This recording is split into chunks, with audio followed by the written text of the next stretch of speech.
की आवाज। और बड़ी खबर, प्रधानमंत्री नरेंद्र मोदी अहमदाबाद के जाइडस बायोटेक पार्क पहुंच गए हैं और अब वो किसी भी वक्त जाइडस की लैब में होंगे। प्रधानमंत्री मोदी वैक्सीन की डेवलपमेंट और मैन्युफैक्चरिंग को पर्सनली रिव्यू करेंगे। वैक्सीन पर वैज्ञानिकों से भी बात होगी। अहमदाबाद के बाद प्रधानमंत्री नरेंद्र मोदी हैदराबाद का रुख करेंगे, जहां भारत बायोटेक और पुणे में सीरम इंस्टीट्यूट का भी दौरा करेंगे। देश में ये 3 कंपनीज कोरोना की वैक्सीन बना रही हैं और तीनों की जगह वैक्सीन का काम अंतिम चरण में है। और ये तस्वीर अब आपके सामने, निर्णय तस्वीरें भी हम देख रहे हैं। प्रधानमंत्री अब पहुंच चुके हैं जाइडस कैडिला के इस रिसर्च सेंटर। जी बिल्कुल, अभी कुछ देर पहले ही प्रधानमंत्री यहाँ पहुंचे हैं, जहां जाइडस की अथॉरिटीज़ ने उन्हें रिसीव किया और अब प्रधानमंत्री सीधे अंदर जाएंगे उस प्लांट की विजिट करेंगे, जिसे खास तौर पर तैयार किया गया है बहुत ही कम समय में इस वैक्सीन के प्रोडक्शन के लिए, क्योंकि कंपनी द्वारा ये बताया गया था कि जब से इस वैक्सीन के ट्रायल्स पे काम शुरू हुआ है, वैक्सीन के डेवलपमेंट पे काम शुरू हुआ है, साथ साथ प्रोडक्शन कैपेसिटी को भी बढ़ाया जा रहा था और उसी के चलते ये प्लांट तैयार किया गया है, जिसमें मैं आपको बता दूं सुरभि करीब 100 मिलियन डोजेज पर ईयर की कैपेसिटी है। 100 मिलियन डोजेज यानी 10 करोड़ वैक्सीन के डोज जो हैं वो तैयार किए जाएंगे। आप अंदाज़ा लगा सकती हैं कि हर मिनट 200 वैक्सीन के डोज इस प्लांट में तैयार किए जाएंगे और यहाँ पे प्रधानमंत्री पहुँचे हैं इस प्लांट में जो तैयारियां हैं कंपनी की उसका जायज़ा लेने के लिए, क्योंकि मैं आपको बता दूं कि दिसंबर से कंपनी अपनी इस वैक्सीन का, जिसका नाम ज़ाइकोव-डी है, ये डीएनए प्लाज्मिड वैक्सीन है, जिसके ट्रायल्स दिसंबर से शुरू करने जा रही है, 3rd फेज़ के ह्यूमन ट्रायल। और अगर उसमें भी कंपनी को अच्छे सक्सेसफुल रिजल्ट्स मिलते हैं तो जाहिर सी बात है फिर इस बारे में बात करूं उससे पहले एक खास तस्वीर का मैं यहाँ जिक्र करना चाहूंगी। यहाँ पर प्रधानमंत्री हमें बच्चों के साथ बातचीत करते हुए नजर आ रहे हैं।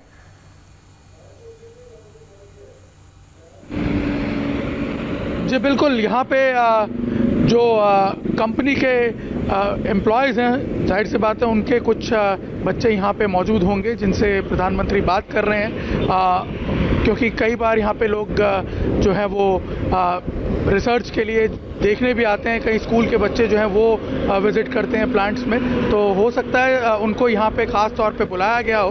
प्रधानमंत्री उनसे बातचीत कर रहे हैं। बच्चों का जो साइंटिफिक टेम्पर है, जाहिर सी बात है उसको अप्रिशिएट कर रहे होंगे यहाँ पे, और उसके बाद अब वो जो कंपनी के अधिकारी हैं उनसे मिलते हुए आगे बढ़ेंगे और प्लांट की विजिट करेंगे। सुरभि बिल्कुल, और यहाँ हम देख रहे हैं कि कोरोना प्रोटोकॉल का भी पूरा ध्यान रखा जा रहा है, सोशल डिस्टेंसिंग का भी ध्यान रखा जा रहा है और किसी ने मास्क भी लगाया हुआ है। और अंदर यानी इस रिसर्च सेंटर जाइडस के वैक्सीन जहाँ पर बन रही है उस रिसर्च सेंटर में अंदर जाने से पहले बाहर जो यहाँ के ऑफिशियल्स हैं उनके साथ प्रधानमंत्री की ये बातचीत चल रही है। और इस बीच अब निर्णय 45 मिनट से 50 मिनट का ये पूरा विजिट अंदर इस बायोटेक पार्क में रहेगा उनका, जाइडस के।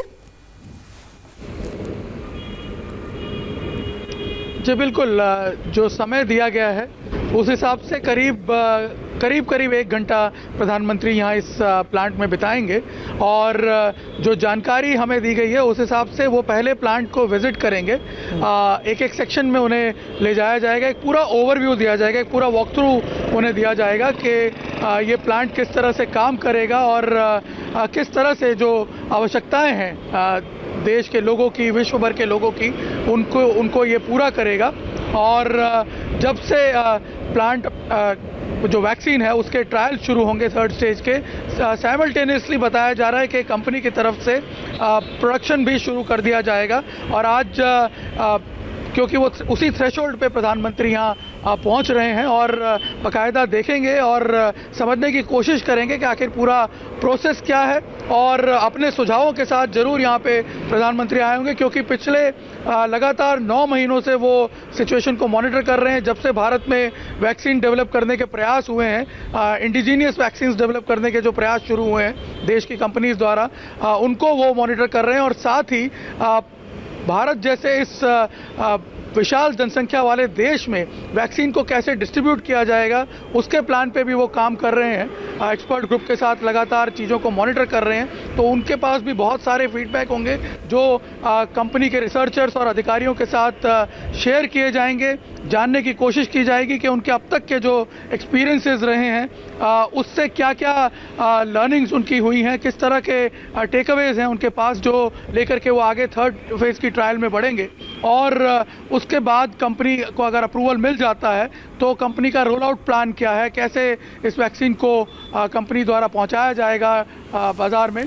तो ये सारी बातें होंगी और बाकायदा जो कंपनी के आला अधिकारी हैं, जो रिसर्चर्स हैं, जो एक्सपर्ट्स की टीम काम कर रही है कंपनी की तरफ से, उनके साथ भी प्रधानमंत्री की बाकायदा एक बातचीत होगी जिसमें पूरी सिचुएशन का एक आगे का जो रोड मैप है उसको ध्यान में रखते हुए पूरी सिचुएशन को रिव्यू किया जाएगा। हालांकि प्रधानमंत्री की अगर 3 दिन पहले के संबोधन की बात करूं तो वैक्सीन कब आएगी, इसकी कीमत क्या होगी, इसको लेकर तो उन्होंने साफ कहा था कि अभी नहीं मालूम। लेकिन स्वदेशी वैक्सीन पर जोर की बात इसीलिए क्योंकि भारत के लिए पर्याप्त डोसेज, पर्याप्त खुराक उपलब्ध कराने ही उनका लक्ष्य है।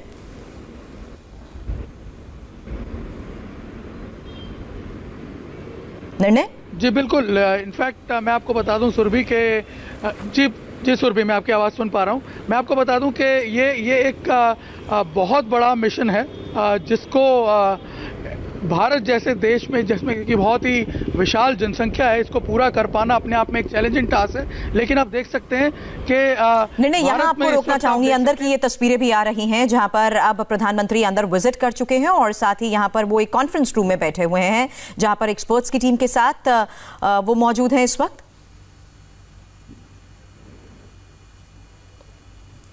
चलिए, तो ये अंदर की तस्वीरें भी सामने आ रही हैं और जैसा कि हमने आपको बताया कि जाइडस कैडिला कंपनी ना सिर्फ कोरोना की वैक्सीन बल्कि उसके ट्रीटमेंट को लेकर भी काम कर रही हैं। अब ये अंदर जो एक्सपर्ट्स की टीम है उनके साथ प्रधानमंत्री इस वक्त मौजूद हैं और 8 डिफरेंट प्रोजेक्ट्स पर इस वक्त जाइडस कैडिला काम कर रही है। 2 वैक्सीनेशंस को लेकर तो लगातार इंडिया टीवी भी आपको बता रहा है, हमारे डॉक्टर्स के साथ भी हम समझ रहे हैं कि ज़ाइकोव डी और ज़ाइकोविड एम को लेकर कितनी प्रोग्रेस हो चुकी है। इसके अलावा 6 ट्रीटमेंट प्रोसीजर्स पर भी इस वक्त काम किया जा रहा है। और ये अंदर जाइडस के उस बायोटेक पार्क की तस्वीर आप अंदर से देख रहे हैं जहां प्रधानमंत्री आगे कॉन्फ्रेंस का रुख करते हुए उस मीटिंग रूम की तरफ रुख कर रहे थे। उससे पहले उन्हें यहां पर इन मेडिसिन के बारे में भी बताया गया जिस पर जाइडस काम कर रहा है। और ये अंदर की तस्वीर भी उसी कॉन्फ्रेंस रूम की ही तस्वीर सामने आ रही है जहां पर प्रधानमंत्री को, आपको बता दें, ओवरऑल ब्रीफ दिया जाएगा उस वैक्सीनेशन की डेवलपमेंट, उसकी मैन्युफैक्चरिंग को लेकर प्रधानमंत्री को पर्सनल रिव्यू दिया जाएगा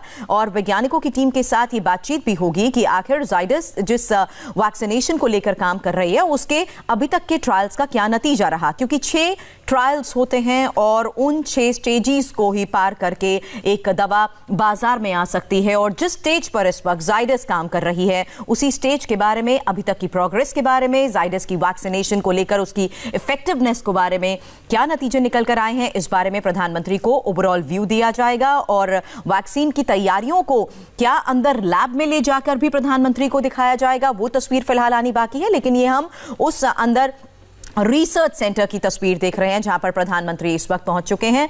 डॉक्टर इंद्रनील बासुरे, कार्डियोलॉजिस्ट, भी इस वक्त हमारे साथ जुड़ चुके हैं। डॉक्टर इंद्रनील, हर आम भारतीय का ये सवाल है कि वैक्सीन भारत में कब आएगी, लेकिन भारत आपके लिहाज से इस वक्त कहां स्टैंड करता है, क्योंकि स्वदेशी वैक्सीन पर प्रधानमंत्री भी जोर दे रहे हैं। भारत की स्थान काफी आगे है।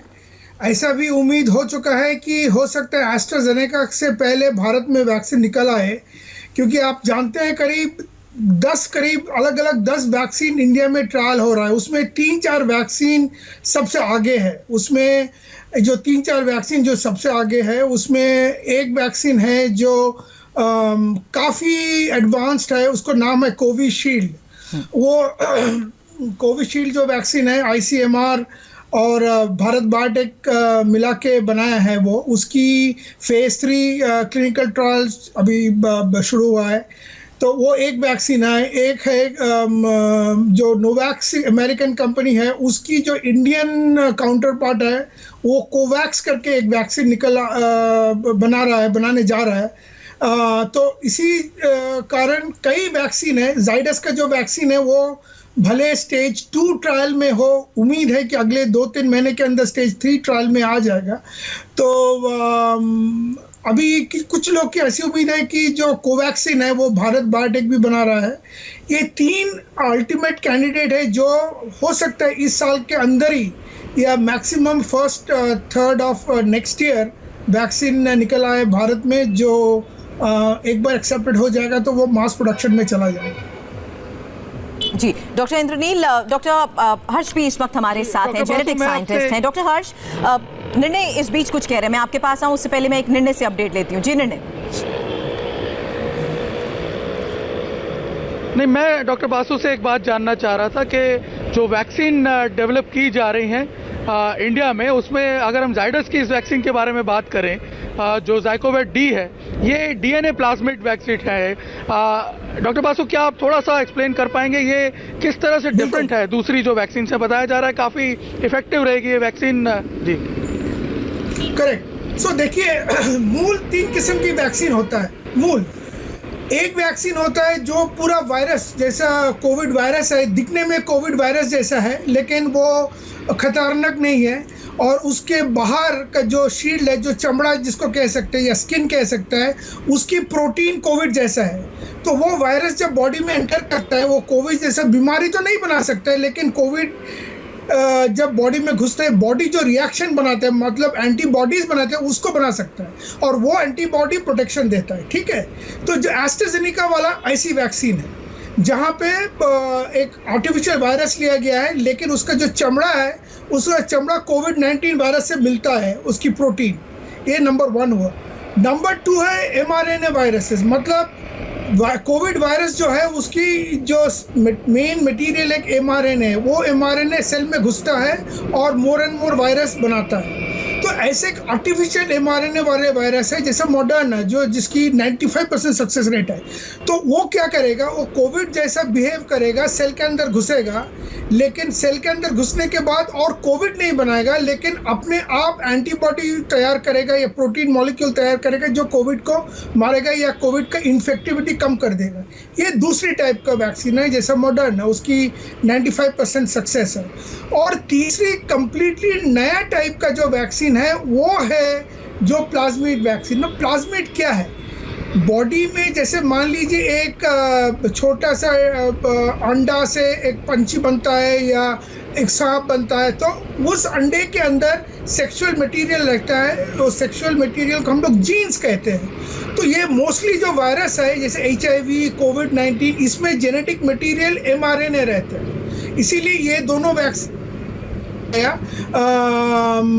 बोथ फाइजर वाली और मॉडर्ना वाली, इसमें mRNA रहता है। तो लेकिन ये सेक्सुअल मटेरियल छोड़ के बाहर भी कुछ सेक्सुअल मटेरियल कुछ बैक्टीरिया में रहते हैं, उसको प्लाज्मिड कहते हैं, लेकिन वो सेल के अंदर ही रहते हैं, लेकिन जहाँ और सब सेक्सुअल मटेरियल रहते हैं वहाँ नहीं, बाहर रहता है। तो ये प्लाज्मिड के कुछ एडवांटेजेस है। क्या एडवांटेजेस है? एक तो सेल के अंदर एकदम सबसे अंदर जहाँ DNA रहते हैं वहाँ घुसने की ज़रूरत नहीं है, ये बाहर से ही काम कर सकता है। और लेकिन इसकी जो दूसरी फ़ायदा जो है, ये काम जब करता है, ये वो सेक्सुअल मटेरियल जैसा एक कोविड का mRNA मान लिया आपके अंदर घुस जाए, उसे कई सेकंड में हज़ारों कोविड बन सकता है। वैसा प्लाज्मिड भी बिना डीप अंदर घुस के वो हज़ारों वैसा वायरस बना पाएगा या प्रोटीन बना पाएगा जो कोविड के साथ लड़ पाएगा, या वैसा प्रोटीन बना पाएगा जो कोविड को न्यूट्रलाइज कर देगा। लेकिन ये कॉन्सेप्ट बहुत नया है, लेकिन अभी तक ट्रायल नहीं हुआ है। कोविड जाइडस का जो स्टेज 1 ट्रायल है उसमें काफ़ी इफेक्टिव था वो ट्रायल, लेकिन स्टेज 1 ट्रायल याद रखना पड़ेगा बहुत कम लोगों को लेके होता है, कंप्लीटली हेल्दी वॉलंटियर्स को लेके होता है। अभी उनका स्टेज 2 ट्रायल चल रहा है। स्टेज 2 ट्रायल ख़त्म होने के बाद स्टेज 3 ट्रायल होगा, उसके बाद ही वो अप्लाई कर पाएगा एक्सेप्टेंस के लिए। ICMR अगर एक्सेप्ट करेगा उसके बाद, और ये याद रखना चाहिए कि देखिए वैक्सीन निकालना उतनी आसान नहीं है, क्योंकि 3 चीज़ देखना पड़ता है।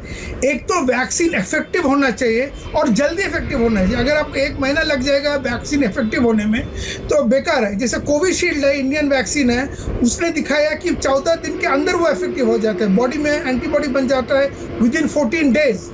वेरी इफेक्टिव वैक्सीन है ये, नंबर 1। नंबर 2 होना चाहिए कि वैक्सीन का साइड इफेक्ट नहीं होना चाहिए, क्योंकि कई वैक्सीन निकाला है लेकिन वो प्रोडक्शन नहीं आ पाया क्योंकि उसकी सीवियर न्यूरोलॉजिकल साइड इफेक्ट दिख गया है, इसीलिए वो सारे वैक्सीन प्रोडक्शन अभी बंद हो गया है। तो ये सेकंड है। तीसरा है, बहुत इंपॉर्टेंट है कोविड के लिए, सारे वैक्सीन के उतनी इंपॉर्टेंस नहीं है, कैसा ट्रांसपोर्ट किया जाता है।